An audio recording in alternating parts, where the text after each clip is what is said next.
और मान लो कि आपके घर में किसी बच्चे की, लड़के की या लड़की का या मंगल विवाह नहीं हो रहा हो या शादी नहीं हो रही हो, या उस लड़के लड़की के लिए बहुत प्रयास कर लिया आपने और उसकी शादी हो ही नहीं रही। जितने लोग भी कथा सुन रहे हो बहुत ध्यान देना,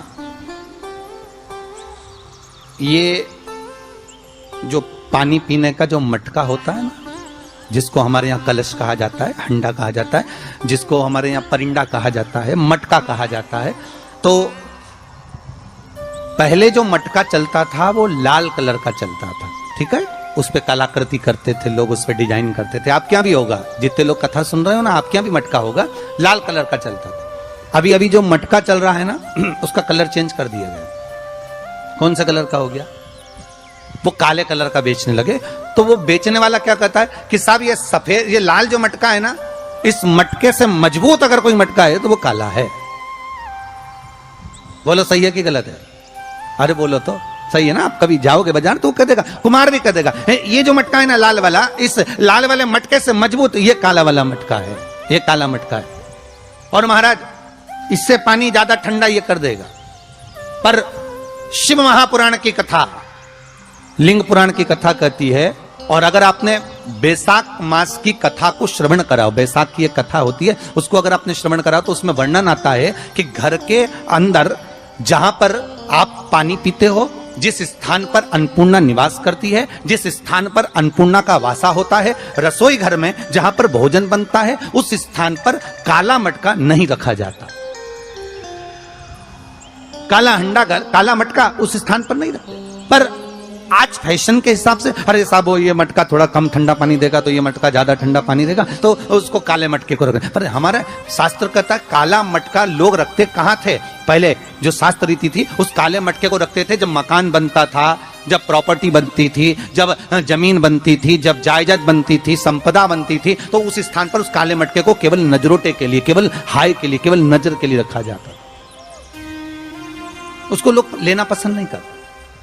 पर आज के व्यक्ति को अगर कह दिया जाए कि ये दो मटके रखे हैं साहब, लाल भी है और काला भी है, तो कौन सा पसंद करेगा? वो काला वाला ही दे दीजिए साहब, ये पानी ज्यादा ठंडा करेगा, उसकी श्रेष्ठता रहेगी। नहीं, शिव पुराण कर रहे हैं, भगवान कुंभ का निर्माण कर रहे हैं, भगवान कलश का निर्माण कर रहे हैं, और भगवान स्वयं ब्रह्मदेव कर रहे हैं कि आप ऐसा निर्माण कर दो जिसमें 33 कोटि देवता स्वतः विराजमान हो जाए। तो भगवान ने उस कलश का निर्माण कर दिया। अब कलश का निर्माण करा तो स्वयं भगवान ब्रह्मदेव बोले, प्रभु इस कलश के अंदर मेरा स्थान कहां है? मेरा स्थान कहां है?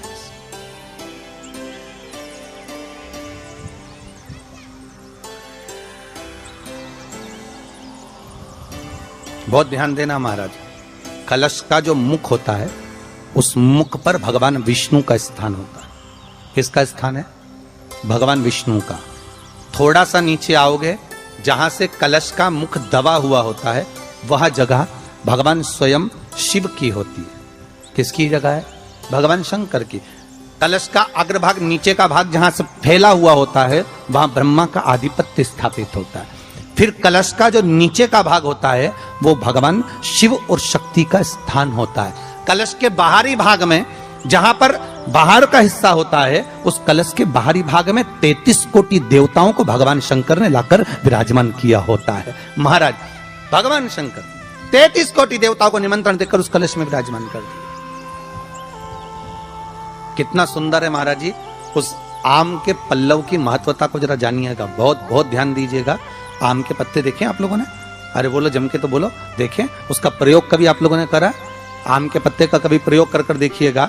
अभी तो नवरात्रि चल रही है, नवरात्रे में जब 5वां दिन नवरात्रे का रहे, चैत्री नवरात्रे का 5वां दिन रहे, और मान लो कि आपके घर में किसी बच्चे की, लड़के की या लड़की का या मंगल विवाह नहीं हो रहा हो या शादी नहीं हो रही हो, या उस लड़के लड़की के लिए बहुत प्रयास कर लिया आपने, उसकी शादी हो ही नहीं रही, अथक प्रयास आपने कर लिया और उसका मंगल विवाह नहीं हो रहा, तो ये देवी भागवत में स्पष्ट कहा गया, देवी भागवत में वर्णन किया गया है,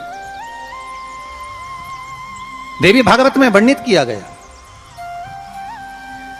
और देवी भागवत में कहा गया कि आम का जो पत्ते होते हैं, आम का जो पत्ता होता है, आम का जो पल्लव होता है, उस आम के पत्ते पर हल्दी और सिंदूर दोनों से स्वस्तिक का निर्माण किया जाए। देवी भागवत का संवाद है, बहुत ध्यान देना महाराज। जिन कन्याओं का विवाह ना हो पंचमी के दिन, नवरात्रे की कोई सी भी पंचमी, मतलब जो पंचमी तिथि पड़ेगी, कोई भी नवरात्र हो, चाहे वो 4 नवरात्र में से, चाहे वो पौष का हो, अश्विन का हो, चैत्र का हो, आषाढ़ का हो, किसी भी नवरात्र में आप कर सकते हैं। एक पान के पत्ते पर, एक ही पत्ते पर जो 2 स्वस्तिक बनेंगे, एक हल्दी का बनेगा, एक सिंदूर का बनेगा। बस अंतर इतना है, जो हल्दी का स्वस्तिक है उस पर कंकु के चावल अर्थात रौली के चावल, रोली कुंकू के चावल रखना है, और जो सिंदूर का है उस पे हल्दी के चावल रखना है। इतना रखकर जिस लड़का लड़की का विवाह नहीं होता उसकी हथेली पर रखकर उसका नाम और गोत्र बोलकर महाराज उसको ले जाकर नीम के पेड़ के नीचे उसको रख दिया जाता है। मात्र 3.5 या 4 महीने ऐसे रहते हैं जिसके अंतर उस लड़का लड़की का विवाह पक्का हो जाता है। जिसका विवाह नहीं होता केवल उसी के लिए, जिसका मंगल विवाह ना हो रहा। आम के पल्लव में शिव का वर प्रदान है, आम के पल्लव में शंकर का आशीर्वाद, आम के पल्लव में शिव का आशीर्वाद।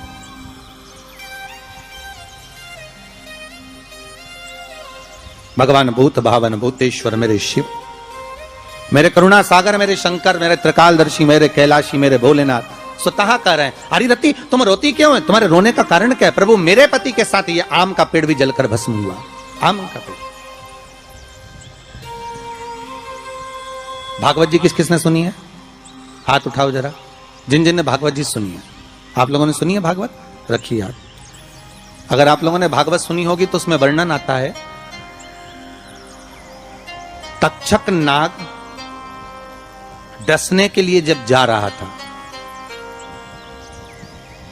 तब ब्राह्मण देवता जो जहर उतारना जानते थे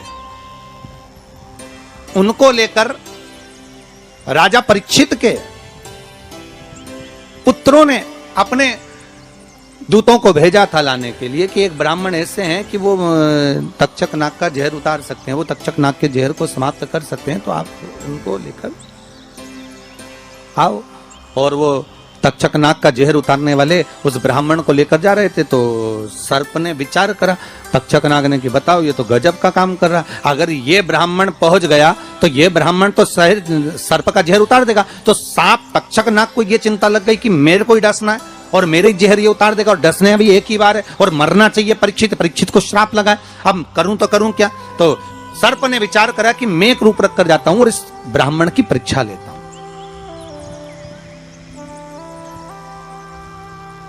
सर्प रूप रख कर गया।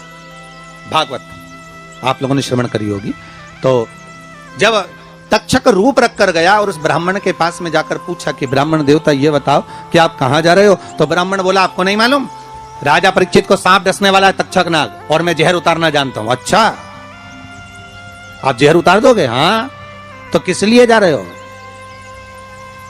जहर उतारने के लिए। तो जहर उतारने क्यों जा रहे हो? तो कहा राजा है राजा, जब राजा का जहर उतारेंगे तो मुद्रा भी कितनी मिलेगी आपको मालूम नहीं है क्या? अच्छा ब्राह्मण देवता इसलिए जा रहे हो? हाँ। पर उसको तो किसी संत ने श्राप दिया। अरे तो श्राप संत ने दिया है, हम ब्राह्मण हैं, हमारा कर्म है किसी को बचाना, तो हम तो बचाएंगे। अच्छा आप में इतनी सामर्थ्यता है कि आप तक्षक नाग का जहर उतार दो?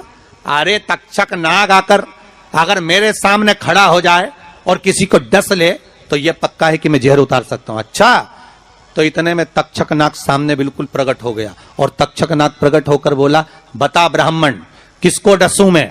ब्राह्मण ने कह दिया तुम्हारी मर्जी पड़े उसको डसो। सामने एक पेड़ था, उस पेड़ को ब्राह्मण ने उस तक्षक नाग ने डस लिया। अब तक्षक नाग ने उस पेड़ को डसा और डसने के बाद में वो पेड़ पूरा जल गया, पूरा जल गया। अब पेड़ तो जल गया पर ब्राह्मण जो था जिसको परीक्षा देना थी वो ब्राह्मण को यह नहीं मालूम था कि इस पेड़ पर एक संत बैठकर साधना कर रहा था, तपस्या कर रहा था, और जब वो पेड़ जला तो वो संत भी जल गया, संत भी जल गया। अब जब संत जल गया ब्राह्मण ने हाहाकार की आवाज जब सुनी तो आंखों में जल भर गया। आखिर हुआ क्या? ये संत जल कैसे गया? तो कहा इसके जलने का कारण केवल इतना है कि अब आप जीवित करो, इस पेड़ को हरा भरा करो, इस पेड़ को हरा भरा कर दीजिए।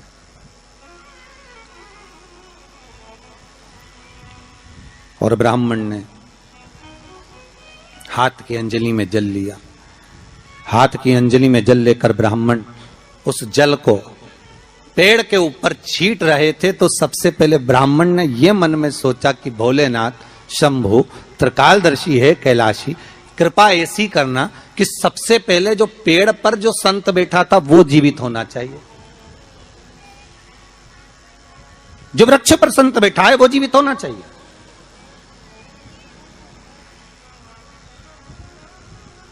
हाथ का जल ब्राह्मण ने जैसे छोड़ा, छोड़ते से ही पेड़ भी हरा भरा हो गया और उसके ऊपर जो संत बैठे थे वो भी जीवित हो गए। जीवित हो गए तो तक्षक नाग को ये लगा कि इसने एक जले हुए पेड़ को जीवित कर दिया, वापिस हरा भरा कर दिया, और इसने ऊपर बैठे हुए संत को वापिस जीवित कर दिया, तो ये पक्का है कि मतलब ये तक्षक नाग का जहर, मतलब मेरा जहर राजा परीक्षित को उतार सकता है। तो तक्षक नाग ने अपनी बात को पलटा और पलट कर कहा, महाराज जी हाथ जोड़कर निवेदन करता हूं, जितना राजा परीक्षित के पुत्र आपको धन देंगे उससे 1000 गुना धन मैं आपको देता हूं। ब्राह्मण ने कहा ठीक है, अगर दक्षिणा से बड़ी दक्षिणा हमको एक ही जगह पर मिल रही है तो फिर हमें जाने की जरूरत क्या। ब्राह्मण ने दक्षिणा ली, वापिस मुड़ गया, वापिस मुड़ गया।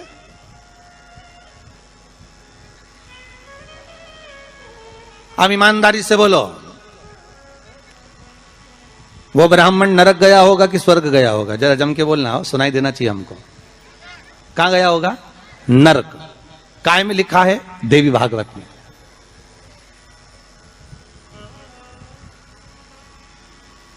उसका कारण क्या था?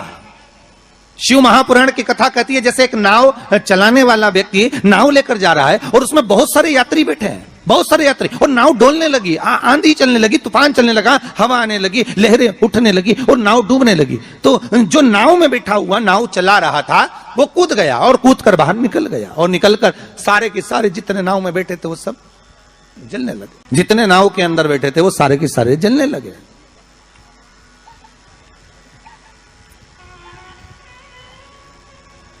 जब वो सारे के सारे पानी में डूबने लगे और पानी में नाव में जाकर सबकी सब जब डूब रहे हैं, सब मर गए, सारे के सारे जो नाव में बैठे थे, जो तैरना जानते थे वो बाहर निकल गए, बाकी के सब डूब गए। नाव चलाने वाला जब उसके प्राण छूटे तो उसको एक नरक नहीं मिला, कम से कम 94 नरकों में वो नाव चलाने वाला गिरा। शिव महापुराण की कथा कहती। तो उस नाव चलाने वाले ने भगवान से पूछा